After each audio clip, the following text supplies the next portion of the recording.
Hey everyone. So our dog just stopped and he indicated something's over there. Probably a squirrel. That's probably what it was. Today was a really interesting day. So these are most likely fox tracks. This morning on my way to work, I did see a fox. I know there's fox around the area because I've heard them chirping on the walk before, and that's what these probably are. It's fox tracks. And this is fresh snow, so it's a perfect time to see animal tracks. It's pretty neat. I had an amazing day today. I just wanted to share it with you folks out there. And it looks like the fox was hopping. Okay, maybe the fox is hunting something. Today at work, so for those of you that don't know this about me, I work at a traditional First Nations healing lodge in Canada. And today at work, I got to do something really, really super cool. I made a traditional bow out of a birch tree. Never done it before. I've always wanted to learn how to do it, and today I did it.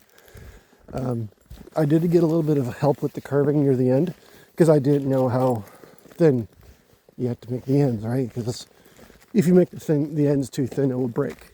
So the elder that was teaching me did a little bit of carving on it, but it was 95% of the time me doing the carving. And I don't mind the help at all. Because that's how you learn, right? Sometimes you learn. Sometimes.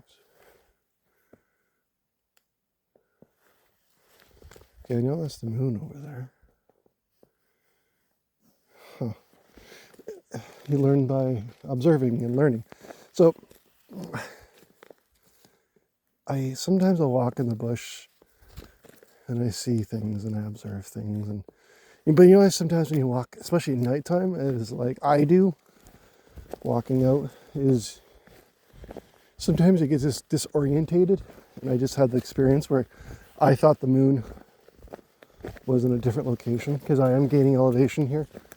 And then it showed up where I wasn't expecting it through the trees, and that kind of freaked me out for a second because I thought it was higher in the sky. Now it's appearing lower in the sky because I'm gaining in elevation. I just kind of freaked me out a little bit, so that's why I stopped and stuttered there a bit.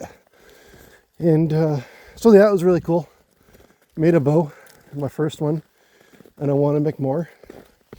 And the drawback on that bow, oh my god, like I don't know anything about bow hunting or bows or anything like that, but yeah, it's powerful. And it's an amazing piece of technology. And here's some more fox tracks. Right here. Looks like he does the same walking route that I do. And looks like there's two.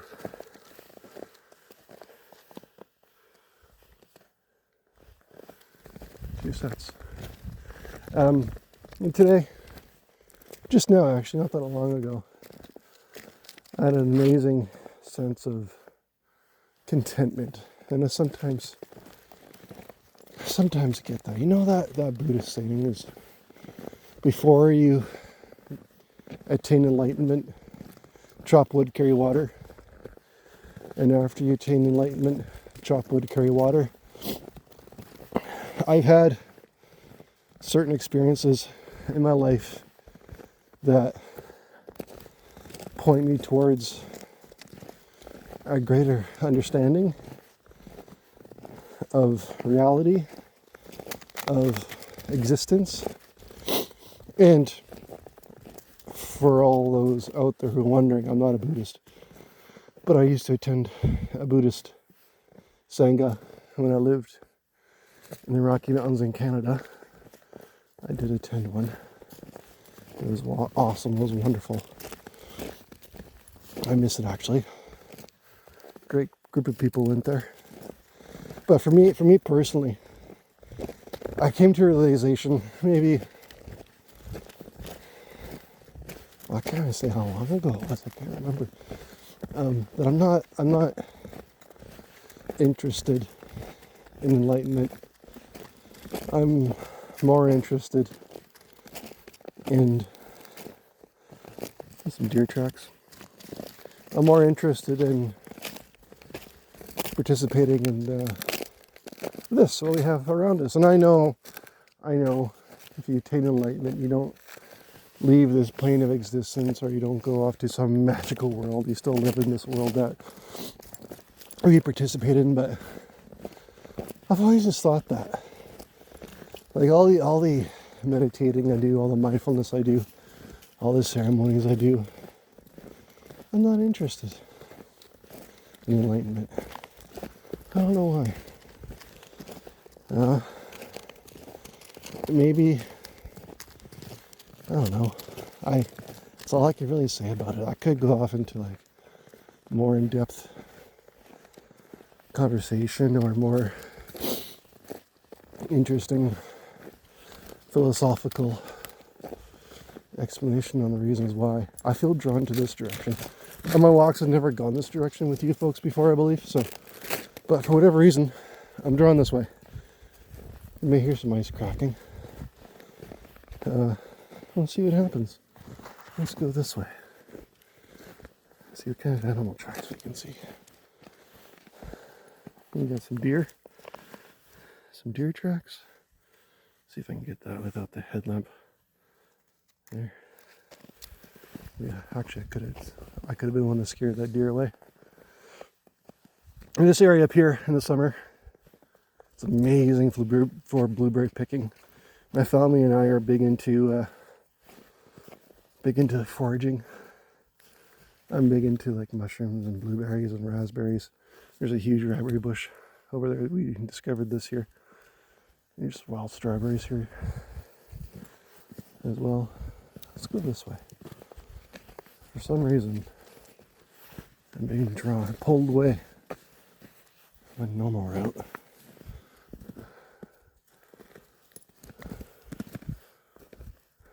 So, this is Canadian Shield, oldest rock in the world. I think Australia discovered some rock older than the Canadian Shield, but my understanding is that this granite, Canadian Shield, is pretty darn old. It's been scraped away by glaciers. So here's an interesting story. A friend of mine told me. He's First Nations, south of here. And he told me a story once that when his people first came to this area, the land that was south of here, he told me that there was already people living there, and they were called the Black Duck people. And the Black Duck people taught him and his people that the Black Duck needed to leave for whatever reason. And when they were gone, his people were supposed to take care of the land until the Black Duck people came back. So that was top of the tree. That's an interesting story. I found that very fascinating. When I was in university, I did take an intro to anthropology and archaeology.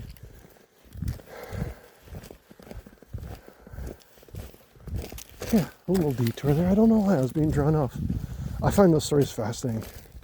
I have a friend of mine who went to the same university as I did, and she did.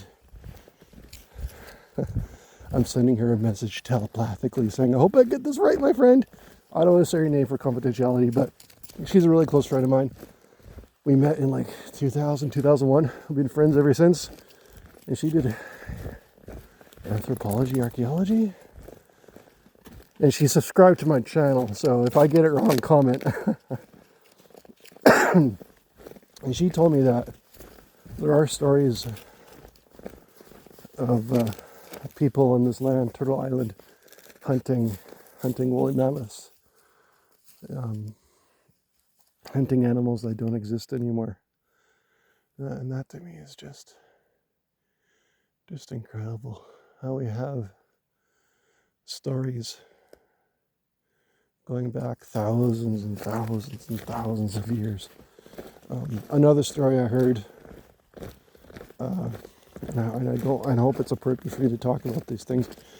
And if it's not appropriate, the spirits will tell me. Like yesterday, I was telling a story and the wind picked up, and to me that was spirits telling me like, hey, okay man, no, that's not your story to tell. But from my understanding is like sacred drums can be passed down through generations.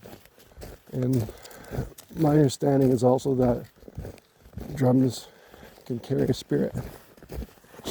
And there's one drum that I heard about that the drum is so old, has been passed on through so many generations that it's actually being petrified, turned into stone.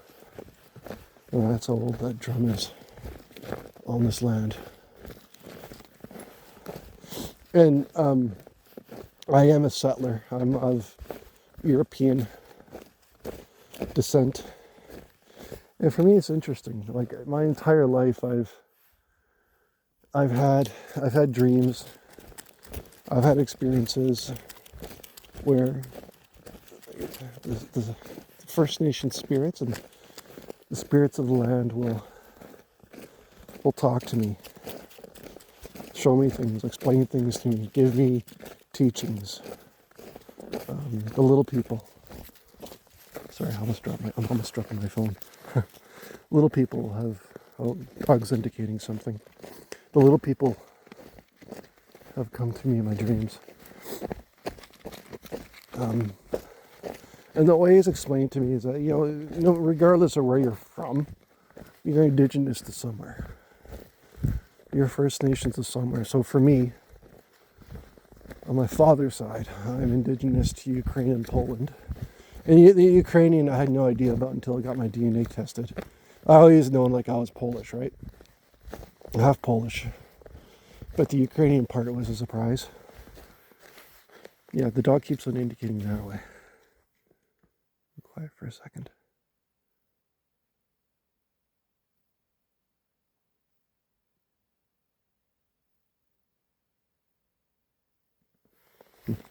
Yeah, he's something over there.